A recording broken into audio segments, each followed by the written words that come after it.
Salut tout le monde, c'est Marjorie, bienvenue dans mes lectures. Aujourd'hui, je vous présente Diaspora Lacaille dans l'œil de l'ouragan, écrit par l'autrice Carmel Antoine Bessard. En nous commencer, petit vidéo ça. C'est un livre que je vous ai déjà présenté dans ma vidéo Book Haul du Salon du livre haïtien de 2019. J'avais vraiment fait une belle rencontre avec l'autrice et j'ai finalement pris le temps de me plonger dans son récit. Alors, on suit une protagoniste, jeune femme ingénieure née à Montréal de parents originaires d'Haïti.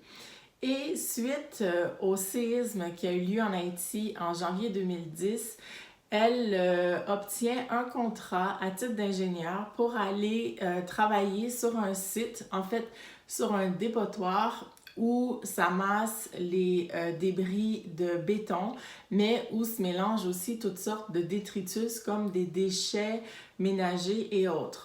Madame Santé, c'est son surnom, va donc travailler au niveau de la santé-sécurité sur le chantier. C'est la première fois qu'elle se rend en Haïti. On est en 2012.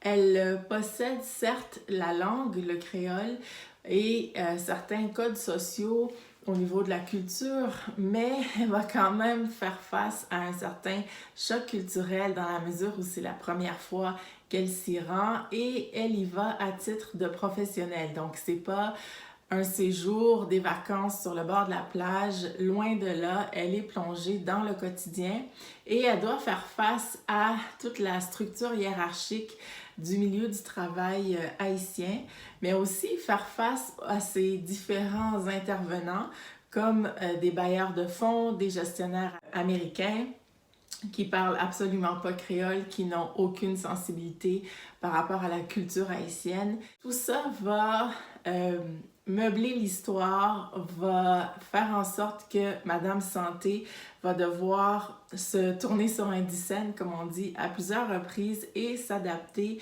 à son nouveau milieu de vie, son nouveau milieu de travail. J'ai beaucoup apprécié le caractère fort du personnage principal, donc Madame Santé. Elle fait preuve d'initiative et elle tente de réagir chaque fois qu'elle le peut quand elle est face à une situation d'injustice ou d'iniquité. Évidemment, elle va se confronter à certaines réalités, notamment le racisme par rapport à la couleur de la peau, qui détermine souvent en Haïti le niveau de classe sociale, même si je pense que c'est de moins en moins vrai, mais ça demeure quand même bien ancré dans la culture et dans la mentalité haïtienne, je dirais. Elle va aussi se frotter à la misogynie, au machisme, au sexisme.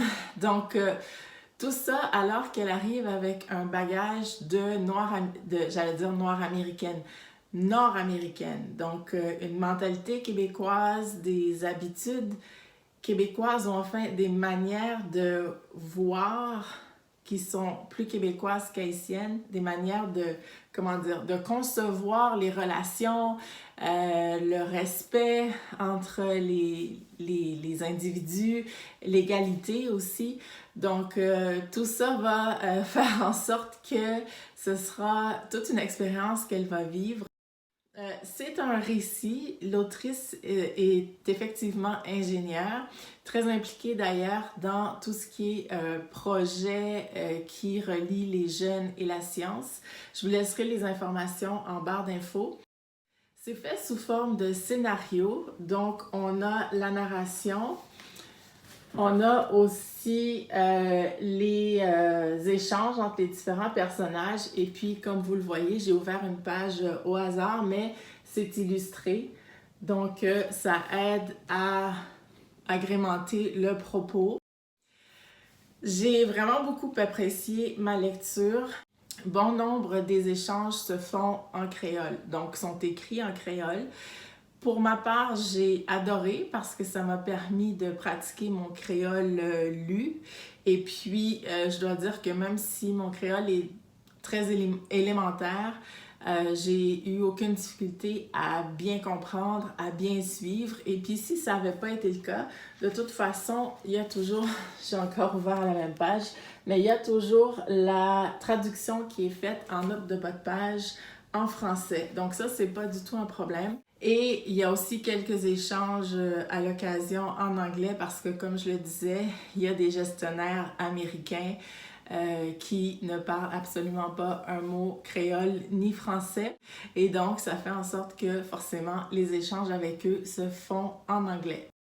Finalement, un des éléments que j'ai beaucoup apprécié et qui vaut, à mon avis, son pesant d'or pour les non-haïtiens, c'est le début du livre. C'est-à-dire que vous avez des notions sur la culture haïtienne.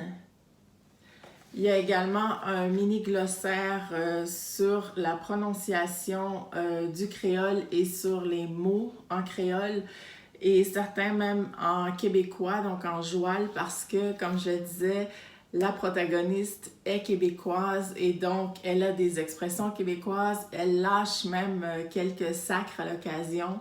Tout ça vous aide réellement à vous mettre en contexte et puis à vous préparer, à vous plonger dans l'univers que nous crée Carmel Antoine. Alors, c'est une bonne lecture. Comme je le disais, gardez en tête qu'il y a plusieurs échanges en créole, mais si ça ne vous gêne pas et si au contraire ça vous intéresse, bien, vous serez ravis avec ce livre-là. Et là, mon seul point négatif, s'il en est, c'est que c'est un tome 1 et il nous laisse vraiment sur un cliffhanger, sur une soif de connaître la suite et on ne peut pas faire autrement que de passer au tome 2, sinon ça reste une histoire incomplète, d'autant que vers la fin de l'histoire, on sent que Madame Santé va vivre une histoire amoureuse, même que la 4e de couverture nous dit dans la poursuite de sa quête identitaire, elle rencontrera aussi l'amour avec un petit A. Donc, évidemment, si on veut connaître les tenants et aboutissants de cet amour avec un petit A, ben, on n'a pas le choix de se plonger dans le tome 2. Je sais que c'est un livre qui est disponible en bibliothèque à Montréal. Sinon, c'est aux éditions Maïmel, La science pratique au féminin. De toute façon, les informations seront en bas de la vidéo. C'est donc tout pour la présentation de Diaspora Lacaille, le tome 1. C'est un récit qui nous donne vraiment l'envers de la médaille par rapport à l'aide humanitaire. Et ce récit-là fait pour moi écho au roman Kanjaou de Lionel Trouillot. Je vous en ai déjà parlé sur la chaîne. Dans Kanjaou, on voyait en fait les travers de l'aide humanitaire à partir des personnes assistées. Alors qu'ici, on le voit et on le vit à travers les yeux d'une membre de la diaspora, d'ailleurs le nom le dit. Et donc, ça nous donne à peu près le même son de cloche, mais le ressenti est complètement différent. Je m'arrête ici, je vais me procurer le tome 2 et je reviens vous en parler. Et puis d'ici là, ben, je vous dis à très bientôt dans une prochaine vidéo. Ciao!